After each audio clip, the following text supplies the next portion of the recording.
Good morning students, I am Jaya Sharma. आज का मेरा टॉपिक है शॉर्टेस्ट रिमेनिंग टाइम फर्स्ट। ये प्रिमिटिव टाइप की एल्गोरिथम है जिसमें शॉर्टेस्ट जॉब फर्स्ट को अगर हम कहें तो प्रिमिटिव कंडीशंस में समझ सकते हैं कि अगर प्रोसेस आई और कोई उससे छोटी प्रोसेस अराइव होती है तो हम प्रोसेस को प्रिम्प्ट कर सकते हैं, यानी हम प्रोसेस को वापस प्रिम्प्ट करके रेडी कंडीशन में भेज देते हैं और छोटी प्रोसेस को रनिंग कंडीशन में भेज देते हैं। क्योंकि एग्जांपल हम यहाँ पर देखते हैं, जैसे प्रोसेस P1, P2 और P3 हमने यहाँ पर दिया है, जिसका हमें यहाँ पर अराइवल टाइम दिया हुआ है। P1 जो है 0 मिलीसेकेंड पर आई है, P2 जो है 1 मिलीसेकेंड पर आई है और P3 जो है 2 मिलीसेकेंड पर आई है। इसका एग्जीक्यूशन टाइम यहाँ पर हमें दिया हुआ है। P1 को 9 मिलीसेकेंड एग्जीक्यूशन के लिए लगते हैं, P2 को 4 मिलीसेकेंड एग्जीक्यूशन के लिए लगते हैं, P3 को 9 मिलीसेकेंड एग्जीक्यूशन के लिए लगते हैं। अब अगर हम यहाँ पर देखते हैं कि जैसे ही P1 प्रोसेस आती है 0 मिलीसेकेंड पर, तो 0 मिलीसेकेंड पर आती है तो हमें चूंकि उसे रेडी कंडीशन से रनिंग कंडीशन में भेजना पड़ेगा, क्योंकि P1 अभी 0 पर आई है लेकिन बाकी कोई प्रोसेस यहाँ पर नहीं आई है, तो हम 0 पर P1 को भेज देते हैं।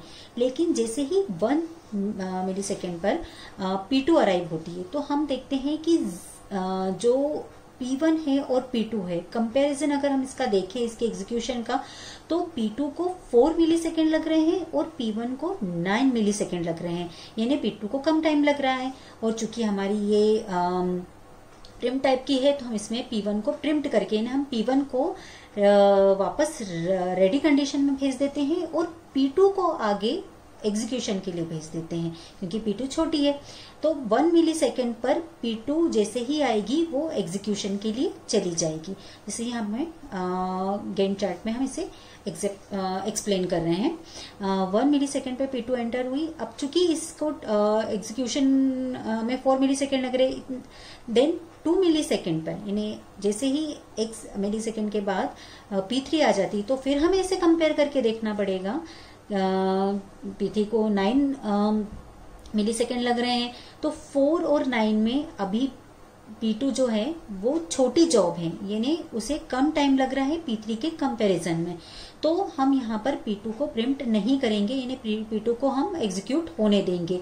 तो यहाँ पर P2 एग्जीक्यूट होती है और चूंकि उसके बाद कोई और प्रोसेस नहीं आई है तो P2 कंप्लीट एग्जीक्यूट होकर टर्मिनेट होती है, यानी इसका बर्स्ट टाइम कितना है 4 मिलीसेकेंड। 4 मिलीसेकेंड यानी 1 पर आई 4 मिलीसेकेंड तक इसे कंप्लीट टाइम लगेगा और ये टर्मिनेट होगी, यानी 5 मिलीसेकेंड पर ये टर्मिनेट हो जाएगी।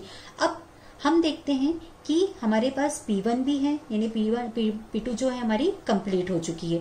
P1 और P3 दो प्रोसेस हमारे पास अभी क्यू में है, हम दोनों को कंपेयर करके देखते हैं। अब यहाँ पर आप देखिए कि इसका एग्जीक्यूशन टाइम है 9, चूंकि ये 0 से 1 मिलीसेकेंड तक एग्जीक्यूट हो चुकी है, यानी 1 मिलीसेकेंड इसका कंप्लीट हो चुका है, यानी इसको एग्जीक्यूट होने के लिए सिर्फ अभी 8 मिलीसेकेंड और चाहिए हैं।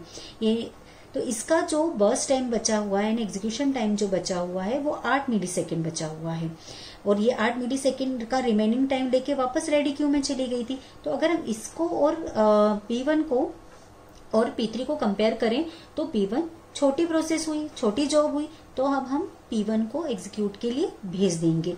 तो यहाँ पर एग्जीक्यूशन के लिए P1 आएगी। अब P1 जैसे ही 5 मिलीसेकेंड पर सीपीयू के अंदर एंटर होती है, एग्जीक्यूट होती है, तो इसके जो बचे हुए रिमेनिंग टाइम जो होता है वो 8 मिलीसेकेंड, यानी वो 8 मिलीसेकेंड तक एग्जीक्यूट होती है। यहाँ पर हमारे 1 मिलीसेकेंड तक एग्जीक्यूट हुई, तो यहाँ पर ये 8 मिलीसेकेंड तक एग्जीक्यूट होती है। 8 + 5 यानी 13 मिलीसेकेंड पर ये कंप्लीट होकर बाहर निकलती है। 13 मिलीसेकेंड पे अब हमारे पास जो बची है वो P3 बची हुई है।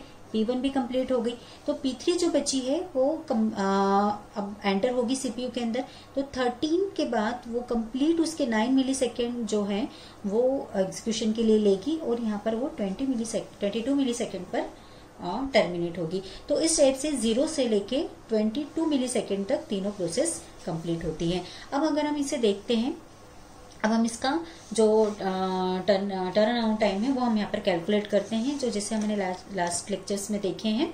टर्न अराउंड टाइम ने completion time minus arrive time. तो यहाँ पर कंप्लीशन टाइम इन्हें हम देखते हैं P1 का। थोड़ा सा आप यहाँ पर ध्यान दीजिए कि जो इसका कंप्लीट होने का टाइम है P1 का वो 0 से 1 है, फिर लेकिन वो अभी भी मशीन के अंदर है। टोटल टाइम उसने CPU के अंदर रेडी प्लस रनिंग दोनों ही कंडीशन में कितना टाइम लिया, तो 0 से लेके 13 तक, तो 13 मिली सेकेंड उसने टाइम लिया। चूंकि अराइवल टाइम उसका 0 था तो हम यहाँ पर माइनस करेंगे, इसको टोटल टाइम मशीन के अंदर 13 मिली सेकेंड लगा। ओके, वैसे ही हम P2 को कैलकुलेट करेंगे। तो P2 को हमने देखा कि 5 मिली सेकेंड पर वो टर्मिनेट हो गई, तो 5 मिली सेकेंड यानी उसका कंप्लीशन टाइम 5 मिली सेकेंड, लेकिन वो मशीन के अंदर कब आई थी, वो 1 मिली सेकेंड पे आई थी। यानी उसने टोटल जो टाइम स्पेंड किया है मशीन के अंदर वो 5 माइनस 1 यानी 4 मिली सेकेंड यहाँ पर आएगा। वैसे ही P3 हम देखते हैं कि 22 मिली सेकेंड पर वो एग्जीक्यूट होने के बाद टर्मिनेट हुई 22 मिली सेकेंड पे। तो 22 माइनस अब हम देखते हैं अराइव कब हुई थी, वो 2 मिली सेकेंड पे। तो 22 माइनस 2 इक्वल टू 20, यानी टोटल उसका टर्न अराउंड टाइम जो है 20 मिली सेकेंड रहा।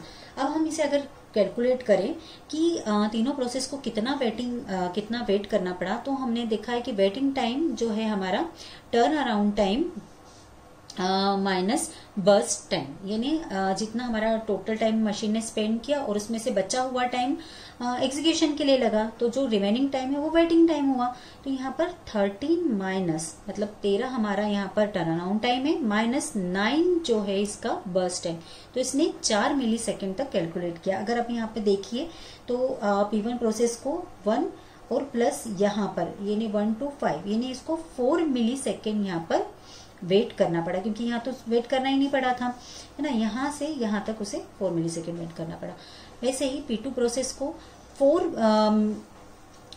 मिली सेकेंड उसका जो था वो टोटल टर्न अराउंड टाइम था, और बर्स्ट टाइम भी 4 मिली सेकेंड था। इन्हें जितने टाइम उसने मशीन में स्पेंड किया वो एग्जीक्यूशन टाइम ही था, तो इसका वेटिंग टाइम 0 हुआ, इसको कुछ वेट करना ही नहीं पड़ा।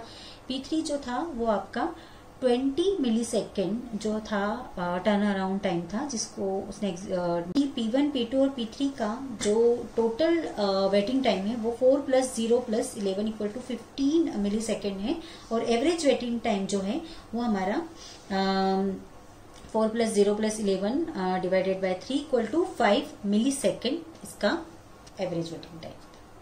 Okay, thank you.